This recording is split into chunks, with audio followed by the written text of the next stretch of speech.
Estava junto com a gente aqui no podcast no dia 11 de novembro, nós recebemos a Sara Passos, uma grande amiga, uma empreendedora no mundo dos doces fits.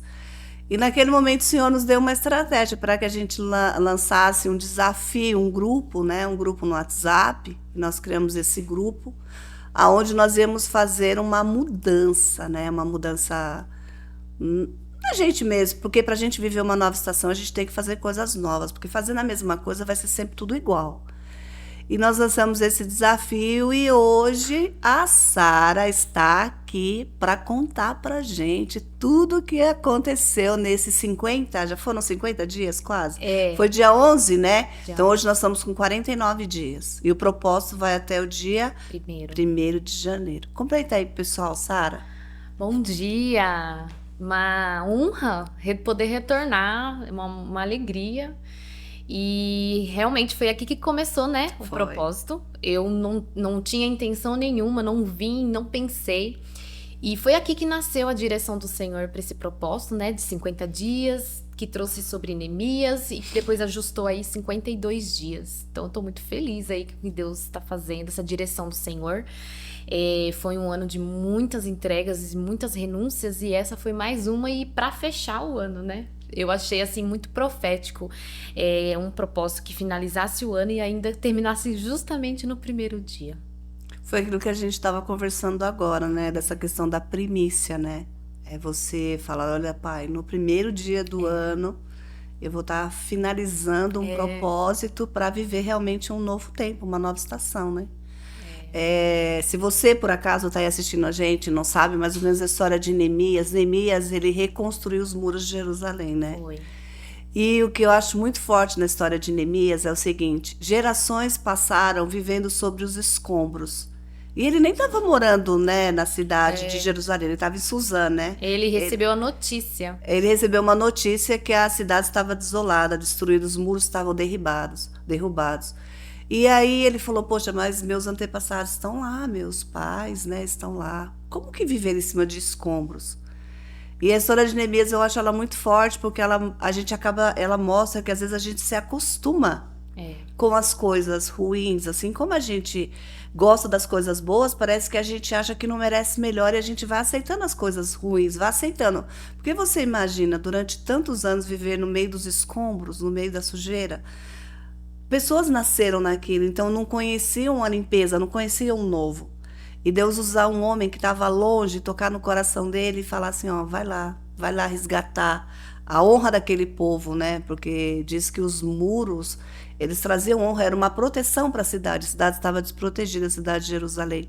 E sabe o que eu acho muito fantástico na história de Neemias, Sara? Uma coisa que mais me toca é quando o Sanballat e Tobias, eles vêm querer brigar com ele, e ele vira e fala assim, olha, desculpa, não vou poder discutir com vocês agora porque eu estou fazendo uma obra muito grande e eu não tenho tempo para Tô isso. ocupada. Eu estou muito ocupado. E é muito legal isso quando... Porque tudo que a gente vai fazer sempre vai vir o Sanballat e Tobias e começar a apontar, falar algumas coisas, né?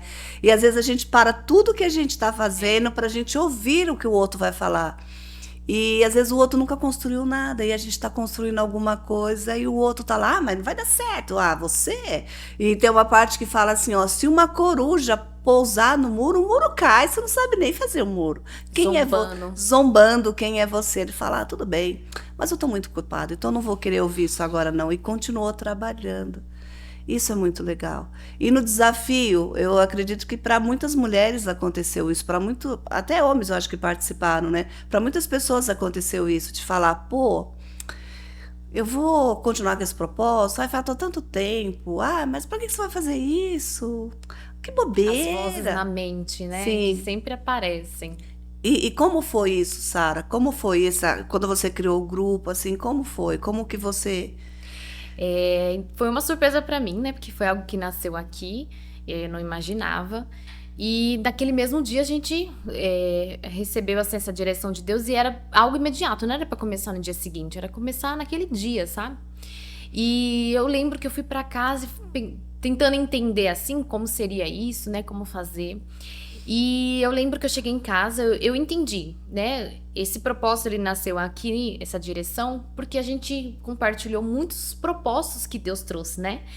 Falei sobre um tempo sem açúcar, um tempo sem. Já fiz o propósito de Daniel. E nesses propósitos, inclusive eu falei sobre Isaac, né? Que Deus assim trouxe para mim essa palavra que seria um ano que nós entregaríamos muitos dos nossos Isaacs. Inclusive esses dias eu encontrei a Juliana lá na igreja e falei para ela, né? Que essa palavra foi na semana profética de janeiro desse ano. Que ela falou, o Senhor trouxe assim, que para cada Isaac que seria entregue já tem um altar de sacrifício preparado. Então foi um ano de muitas entregas e aí o Senhor vai naquele dia e traz mais uma, né?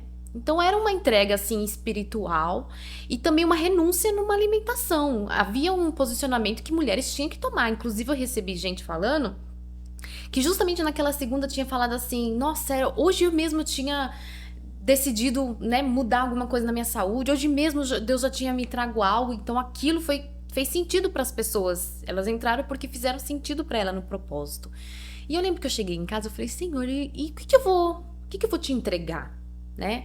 O que eu vou renunciar assim da minha alimentação ou o que o Senhor, né, deseja?". E eu lembro que eu fiquei assim, né, pensando em vários. Eu já tive entregas que me custou muito, como doce, como açúcar, como chocolate na Páscoa.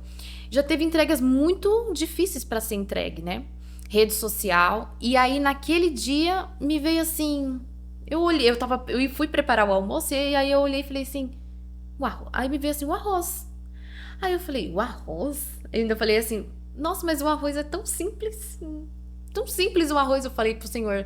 Aí o Senhor falou assim pra mim, se é simples, então entrega. Se não tem sacrifício, não te custa, né? Aí eu falei, então tá bom. Compartilhei no grupo sobre esses 52 dias ficar sem o arroz. Também seria respaldado na palavra de Neemias, a leitura, o orar, né? E foi muito desafiador. Ficar sem o arroz esse tempo todo não foi tão fácil assim. É porque é uma coisa do dia a dia, né? A gente não dá valor porque é do dia a dia, mas quando tira faz falta. E muitas mulheres assim no grupo trouxeram depois, né? Nossa, como que tem sido desafio pra mim? Porque sem o arroz você precisa ter uma salada, legumes.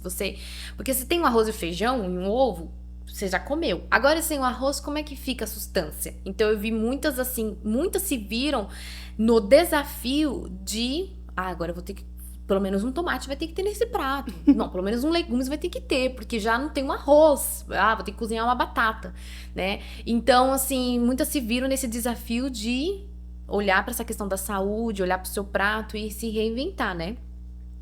E foi um propósito, assim, bem desafiador para mim, em particular. Eu lembro que passou-se os dias, eu comecei a ficar com muita vontade de comer arroz. Eu sonhei comendo arroz. Meu Deus. Você acredita? Eu sonhei comendo arroz. E desde esse sonho eu vi o arroz assim, eu tinha vontade, porque eu preparava todo dia praticamente pra minha família, né? E aí eu tinha que entregar, porque eu posso comer o arroz, mas quando eu posso algo, tudo é me permitido, mas eu entendo que eu prefiro entregar aquilo pro Senhor. Eu prefiro ficar sem, sabe? Eu posso, mas tanto posso que eu resolvo entregar. E aí foi um desafio e tem sido, mas o Senhor tem sustentado, né? Pra onde Ele aponta, Ele paga a conta. E tem sido muito leve, tem sido de paz. E o Senhor tem trago, assim, muitas coisas, né? Eu tenho uma amiga que ela trouxe pra mim, ela, Sara, o Senhor me despertou pra uma libertação de algo lá do meu passado. Então eu louvo ao Senhor por quê? Porque esse propósito me trouxe sensibilidade, né? Pôde me despertar para a voz do Senhor. Às vezes a gente começa um propósito e parece que a gente não entende muito bem o porquê, né? Mas aí é onde entra a obediência. É só obedecer. Obediência gera bênção. Às vezes você não precisa entender tudo. Você vai ter que obedecer, né? Umas entraram por questão de saúde, outras entraram por questão espiritual.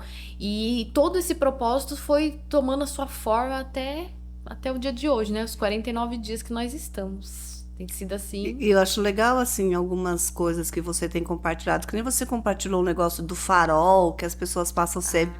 Você podia compartilhar. Eu achei aquilo, assim, sobrenatural, aquilo que você falou. Foi muito forte aquilo. O Senhor me trouxe nesse tempo e eu compartilhava no grupo, né? O Espírito Santo me encontrava no meu dia, assim, simples, com pá, algo, né?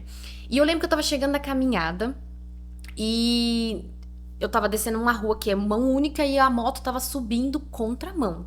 Na hora que eu vi a moto subindo contramão, na hora aquilo me chamou a atenção e me veio de encontro, dizendo assim: como a gente sempre quer dar um jeito pras coisas.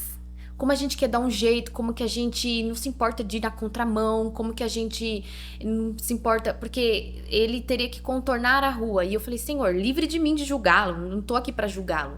Mas o Senhor me fez entender que a gente tá muito acostumado a sempre dar um jeito pras coisas. E aí o Senhor me trouxe sobre o farol, que era o limite. Eu pude me observar, o Senhor trouxe assim pra mim: é igual você. Você sempre tá no limite. Você é habituado a sempre passar no farol do semáforo. Pra mim é um hábito e é tudo tranquilo passar no farol amarelo. Porque não tá vermelho, tá amarelo. Mas nessa que eu vou passar o farol vermelho, é o limite. E também, às vezes, você vai passar o farol vermelho, você tá finalizando, você não vê, mas aí já entrou o vermelho. Já tem alguma coisa acontecendo. E aí o Senhor me trouxe assim: você tá vendo como que o rapaz da moto indo na contramão me trouxe sobre todas as nossas ações existe uma raiz.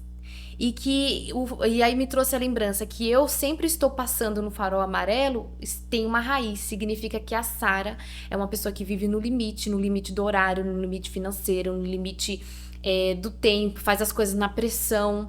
E o Senhor me trouxe esse reflexo do semáforo amarelo. E desde então, aquilo abriu os meus olhos e eu parei de fazer isso. Agora é muito mais consciente, tá? Amarelo eu já não vou. E isso pôde ajustar na minha vida esses limites, esses que a gente fica assim na margem, sempre no limite das coisas, sabe? O Senhor me trouxe essa raiz assim do meu coração. Como a gente tá acostumado sempre a dar um jeito para as coisas.